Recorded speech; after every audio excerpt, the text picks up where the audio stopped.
Wrestling. Another podcast about it. These are the ramblings of a wrestling fan. My mission: to talk to wrestling personalities and other fans, to seek out new promotions and podcasts, to talk about wrestling like a lot of people before me. Oh, and today I am here with Dave Scooby, my partner in crime, my co-host on the Other Alliance Guys podcast. And how are you doing today, Dave? Doing very well. Very well. Yes. Good to hear. Good to hear.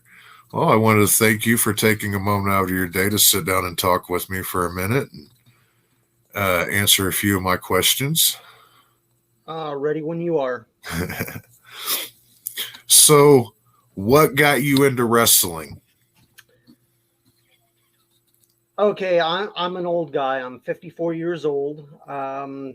Been probably, I'd say, I remember wrestling maybe back when I was maybe 5 or 6 years old. And it's going to visit the grandparents and the aunts and uncles, and all the cousins, we'd all sit. It'd be a Saturday morning. All the adults would do their thing, and we'd end up sitting in front of the television watching the local wrestling. And that was Central States, Harley Race and Bob Geigel. And I remember it's probably like 75 or 76. I know it was 76 at least, because I remember going with my cousins and my aunts and uncles to Memorial Auditorium, and it was a bicentennial year. It was summertime. Okay. We were all out of school, and there was red, white, and blue balloons and the ribbons everywhere. So they had, people were flying flags, and it was the bicentennial, and it was Americana everywhere. Oh yeah. And I remember it just being bigger than life, but it was one of these things of, I look back on it now, of course it's bigger than life when you're 5 or 6 and you're a small little kid. Yeah.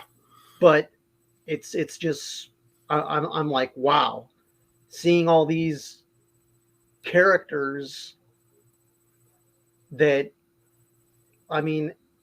people jokingly say, oh, the grandma in the front row. Well, there were grandmas in the front row. There was, back then, it was a lot of foreign wrestlers, whether they be of Asian, Japanese, Chinese, Korean. They were the enemy. Yep. Same thing with the Russians. Later on in the 80s, after it broke and they had basically the superpowers where America and Russia sort of got along, a lot of the things that happened in the news, they would translate and put and make it a wrestling story.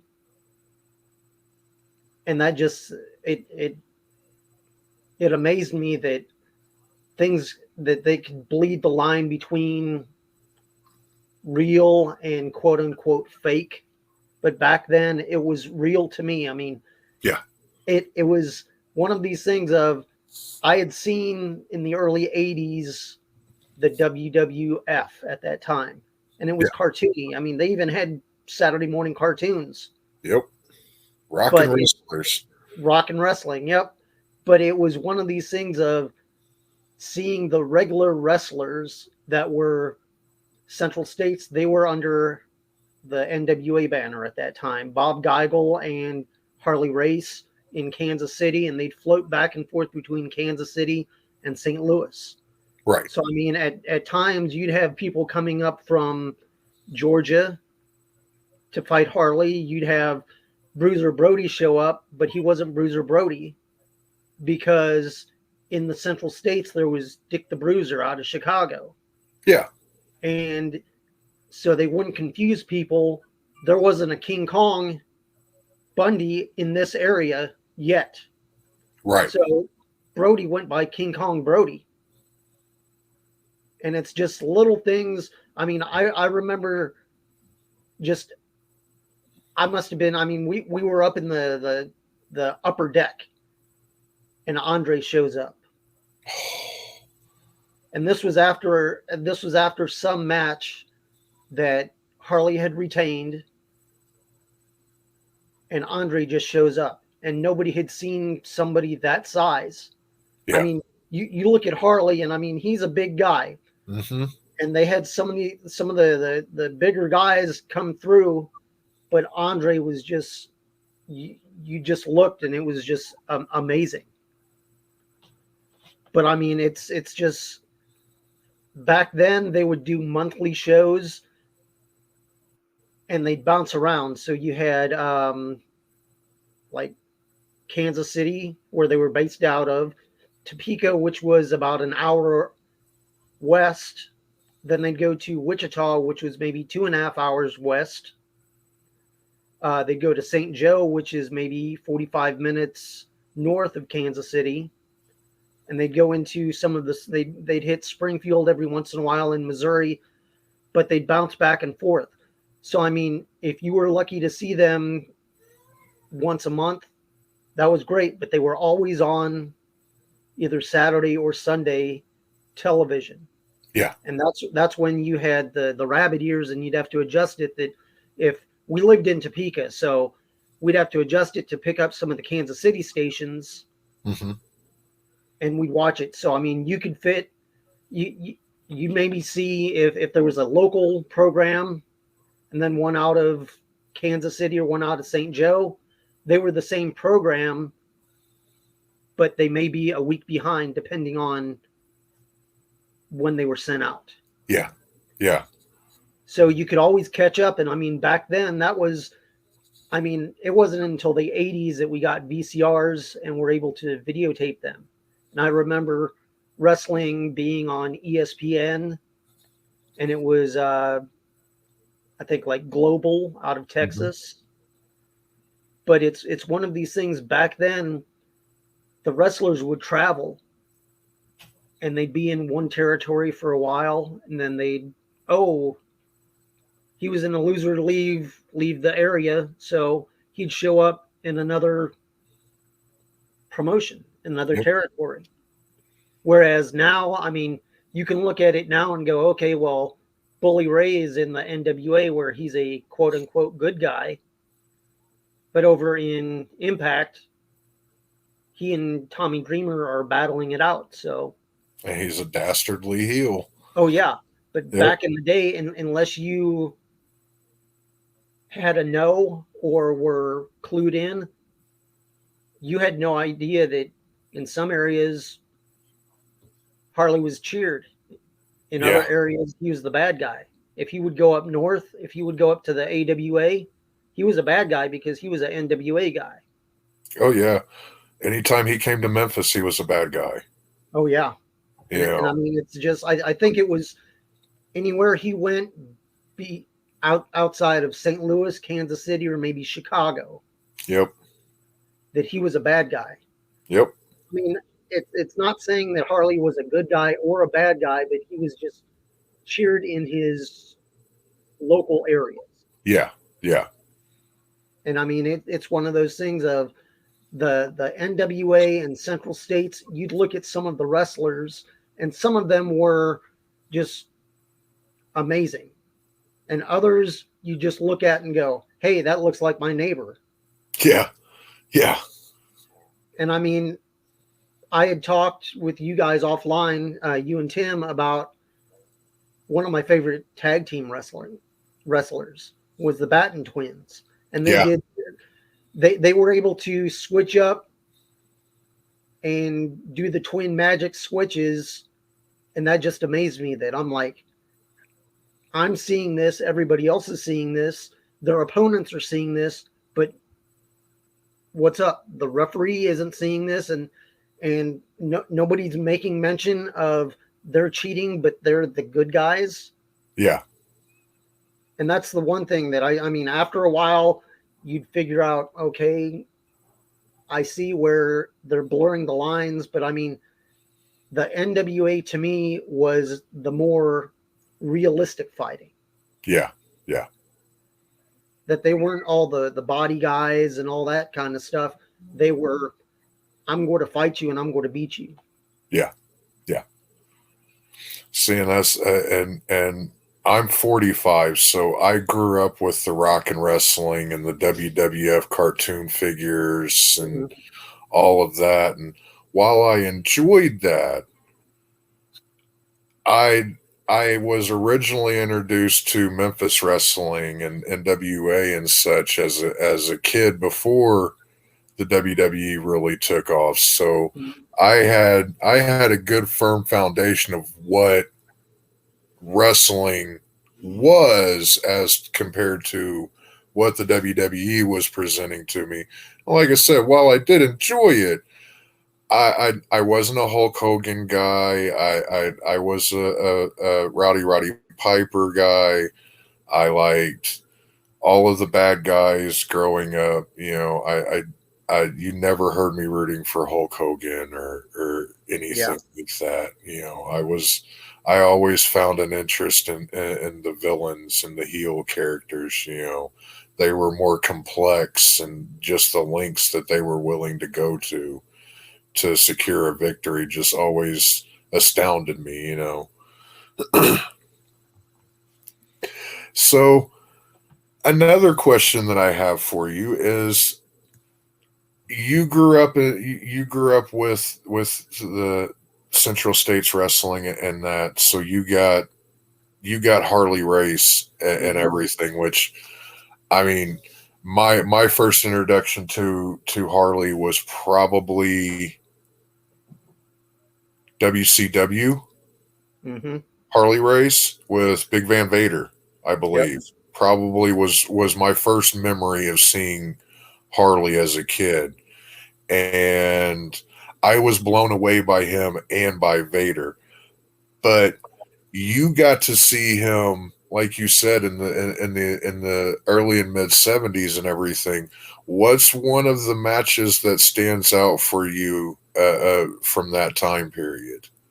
Uh, well, I mean, he had so many. One that I saw that I didn't even realize who I was seeing wrestle at that time. It was maybe 77 or 78.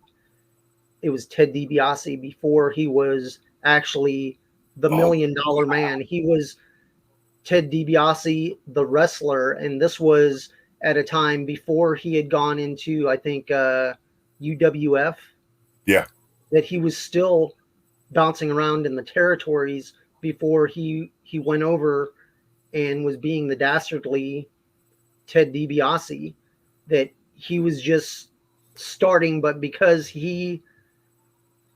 of his father and who his father was, yeah. and Mike, that he was more or less a legacy, and name recognition was a lot back then. Oh, yeah. That, I mean, I remember hearing about like Ernie Ladd, Big Cat Ernie Ladd. I Hmm. may have seen him back when I was maybe 7, 8, or 9, but I didn't realize who he was. He was just another wrestler that, hey, Harley beat. Yep. But it's one of these things that Harley coming in, being in his local area, that was his territory. But when he wasn't champion, they would also bring in quite a few guys from the Carolinas and Georgia. So I mean, I remember hearing about Ric Flair coming up, and I'm like, well, this guy, and they're like, oh, 3-time champion, and this and this. I'm like, man, he's getting pretty close to if he keeps winning. But granted, you have to lose to win again. But Harley was I think a 5-time or 6-time champion at that time. Yeah. That I'm like, wow, somebody who is as good as Harley, but he's not from here. Hmm. That once or twice a year, St. Louis, the Kansas City, and maybe Chicago would get together and do a big summertime show. And sometimes it'd be, I mean, it may not even be in their own area. It could be in Kansas City, or I mean, I remember them giving out programs, and on the back it's like this summer, and it'd be at like some like fair in Iowa. Yeah. But it's all these different champions from all these different areas. They're all coming together, but they're not fighting each other. They're fighting other people from their territory. But it was basically a super show before, almost like I wouldn't say a WrestleMania, because it wasn't all one territory, but it was a super show before like AWA and NWA got together and did their Super Brawl. Okay. Kind of like a Woodstock for wrestling. Yeah, that they get 2 or 3 different companies or territories under one umbrella, and they'd keep their story going. Oh, wow. And I'm just like, it wasn't champion against champion, because you'd have your territorial champions where it was Central States. Right. It was the NWA heavyweight champion when Harley was there. But then they'd have the Central States heavyweight champion. They'd have the St. Louis Archway champion. Yeah. And like Chicago, they'd have like the Windy City champion. So it all fell under the same umbrella, but they had their own champion. And then there was the National Wrestling Alliance heavyweight champion. Yeah. That champion would bounce around and hit all these different territories. And I mean, if you know anything about Ric Flair, you know how many times he wrestled in a year. Yeah. At least 275 to maybe 300. That it was just bouncing, and they'd say, oh, 6 days a week and twice on Saturday. That sometimes they'd do a matinee. Yep. And then they'd fit a night show if it was close enough.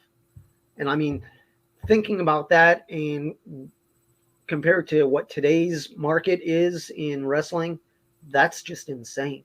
Oh, yeah. Thinking about that, I'm just like, wow. Yeah, but, it amazes me what I remember and what I sort of forget. Yeah. But with YouTube, you can go in and type in Harley Race 1977, and it just match upon match upon match. And it just amazes me. But then going from it, Central States was strong till about 84, 85, and that's when WrestleMania took place. Yep. And they started pulling all these different people from different territories. And that's when the territory system started to dissipate. Unfortunately. But I mean, it's one of those things of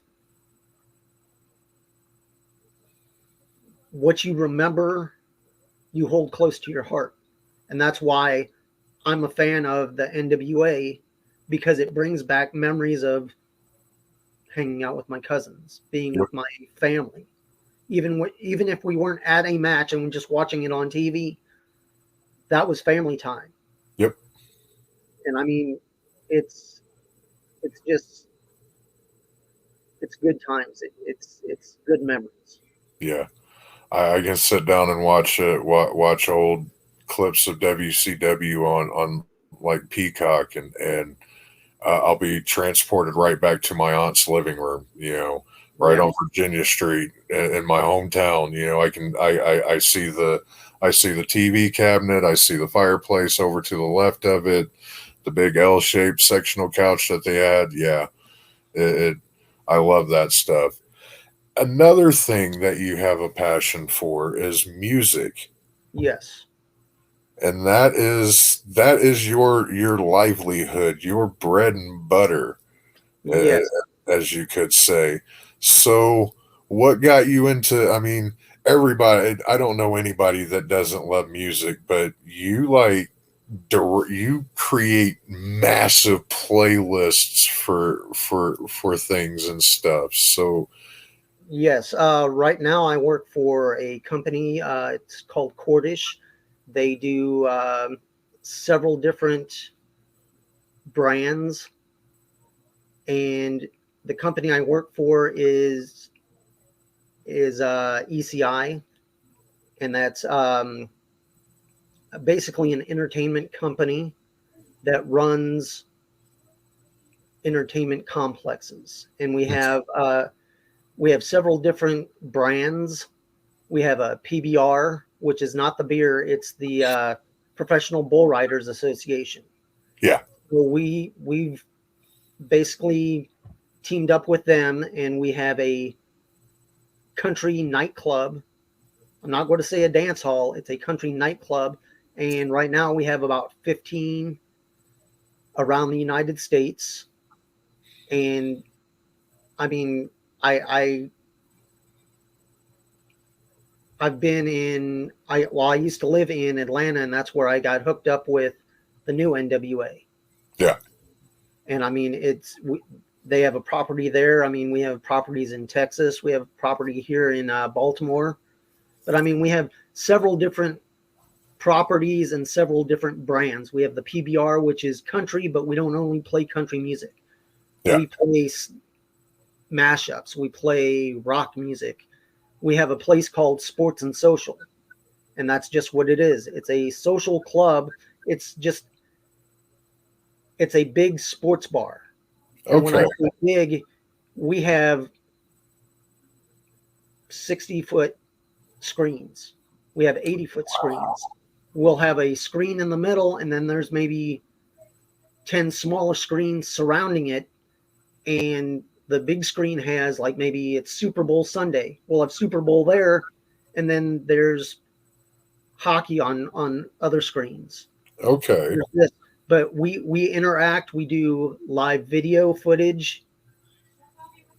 Basically, if you're in a nightclub, you're at least 21.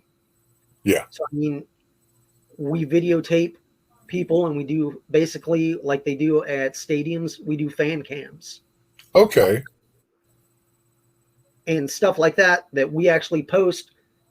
If let's say you're out and you get you're highlighted. Hey, let's zoom over here, and it's you and your family.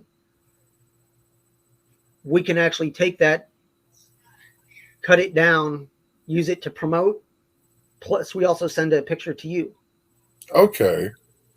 We can send a picture or a video to you if you like, and we use that to highlight our properties. We have quite a few properties. We have some down in Miami that we're going to be opening this year. We have some in Nashville that we're going to be opening. So it's just one of these things that we have several different property or / brands that we play party music. I'm not going to say it's a dance club. We do have some clubs that are dance clubs, but like the PBR, it's not your typical country dance hall where you go in two-step and waltz. We just play party music. Okay. We play sing-along songs. We play just flashbacks. We do flashbacks that you'd be surprised how many people that weren't around when this music came out, that if you play Love Shack, they may have been born in 95 where that song came out in 1989. Yeah. They were nowhere near that song, but their parents either heard it or people are able to experience music just the same way they experience wrestling, and it brings back either good memories. Yep. Or it makes new memories. Yep. So it's one of these things that I do a little traveling, but most of the time I just sit and I'm updating music. But I've DJ'd since I was 14. I started DJing at the skating rink. Yeah. And I started DJing there on Saturdays, playing all the bubblegum pop music and that kind of stuff.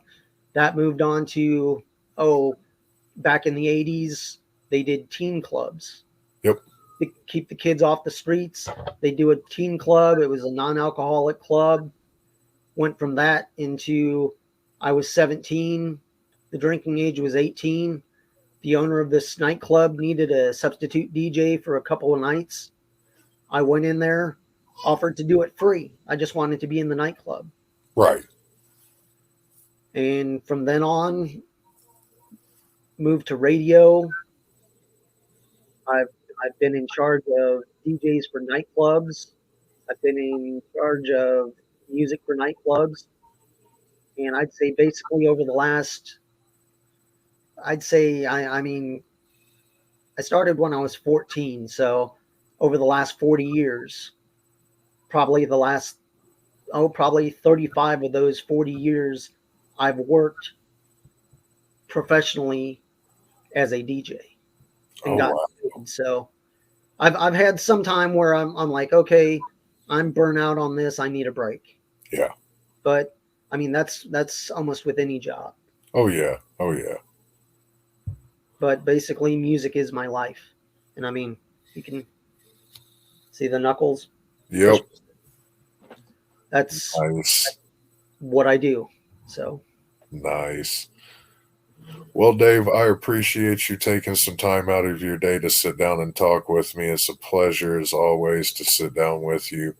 I look forward to seeing you this coming Wednesday on another edition of the Alliance Guys podcast. And where can everyone find you at on the socials? On the socials, you can find me at Dave Scooby on Instagram and on Twitter. Excellent. Excellent. Well, sir, again, I thank you very much for sitting down with me, and you have a great week. All right. Thank you. Yep.